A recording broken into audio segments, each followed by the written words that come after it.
So, how are we going to analyse the extract? Well, we've got an extract here from Daphne du Maurier's book Scapegoat, written in 1957. And this is a bit further on in the story. At this point, John has been mistaken for Jean de Gouet, his doppelganger, for almost a week now, and we're on chapter 15. And so he is actually very scared because he doesn't know what to do. Lots of people think he's managed to fool the family at the chateau, everybody who he lives with, into thinking he is Jean de Gouet. So I want to look at how fear is expressed, how the reader starts to feel fear in the extract, and show you how I would annotate this. Okay, so we've got the opening here. I remember we can see we've got first person being used, which immediately takes us into quite an intimate, quite a close conversation. It means that we hear the thoughts of the narrative voice, in this case John. I remember hearing the midday angelus, so this refers to a tolling of the bells, church bells, just in case you wonder what that means, sound from the village church, and soon afterwards voices from the chateau. He's in France. As the gardener Joseph, and I think Robert with him, emerged from the side door and made their way towards the outbuildings. So the initial section here is just establishing setting. It's giving us a sense of place, which writers would tend to do at the opening of a chapter. I was concealed by the low branches of a cedar tree, and they did not see me. Look at this word concealed. It's our first hint that he's trying to hide. And look out for more language in the semantic field of hiding. And the cedar tree here is a natural image that provides some kind of shelter for him, some kind of safety. He wants to hide behind the tree. They did not see me. When they had gone, I went through the gate, in the wall, to the grounds beyond, and walked swiftly across the moat to the path beneath the chestnuts, and so to one of the long rides and far away into the woods. Okay, so John is trying to get away from people. He's worried that if he has to go hunting with this family that aren't really his family, that they will realise that he's an imposter. So he's walking swiftly. Look at that, we've got the dynamic verb phrase there. Walking swiftly. You're going to have these notes. To the moat and the path beneath the chestnuts. Yes, and then he's going into the woods. Is he trying to find shelter? We felt that natural image before, I certainly did, was something comforting, a sense of shelter. And he's trying to get away from people, away from the church and the people here, into the woods. It did not matter to me where I went or how far. All I knew is that I had to put myself out of the range of call and somehow decide upon a course of action.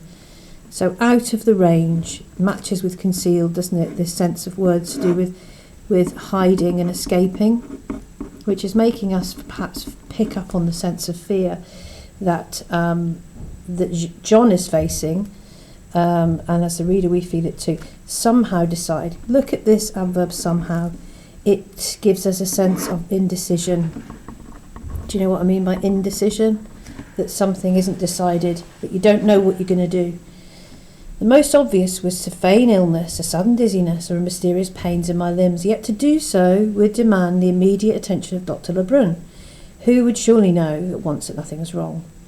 Okay, so we're still in that first person voice, and we've got this yet to do so here. Look at these coordinating conjunctions. Coordinating conjunctions, you might know already what these are.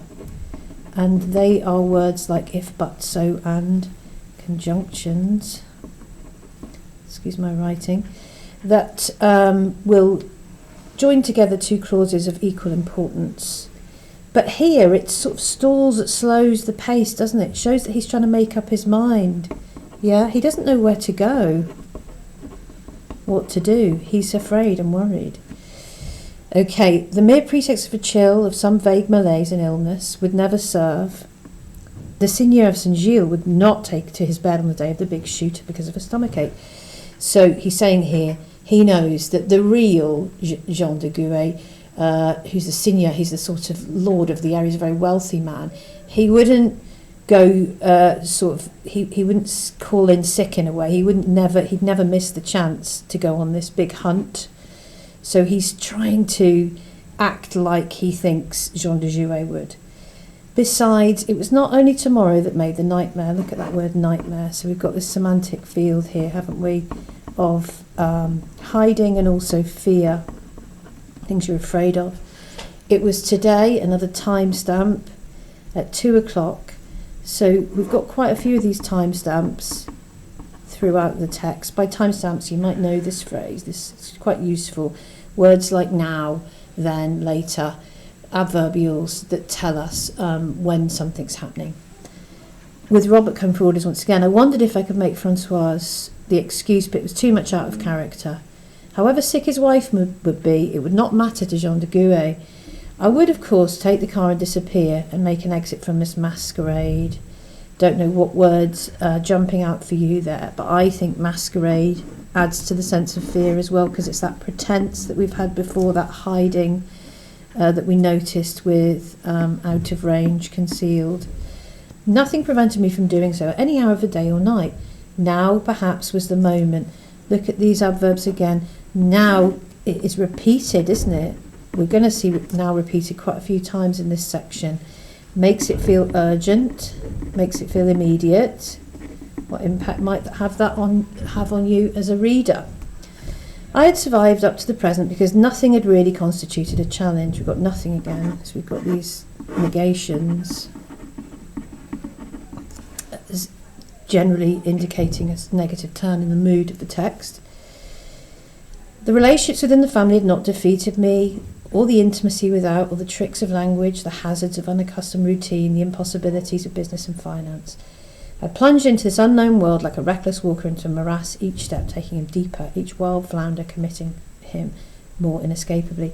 So what John is talking about here is he's saying, I've done really well this week. I've managed to fake it. I've got on with his family, Jean de Gouet, his doppelganger. He's managed to kind of get through it all, but now he's realising he's plunged into an unknown world. A morass is a bog. So look here at the beginning, the natural image of the cedar tree was something giving shelter and comfort. I think the bog now and the morass is not comforting. So nature offers no shelter.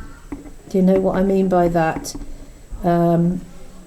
It's nature, the natural world isn't comforting to him. So he actually feels that he's going each wild flounder, and the flounder is a kind of careless blunderer. You're taking a guess in the dark. So really this fits in with this semantic field of indecision and inescapable, like the nightmare, something you can't get out of. But more fortunate in such a man, I felt myself held fast and sucked into the depths. I had only to throw myself backwards to be free, to return to the past and take on the self-discarded in Le Mans. He's saying, why don't I just try and get out of here and go back to who I was before?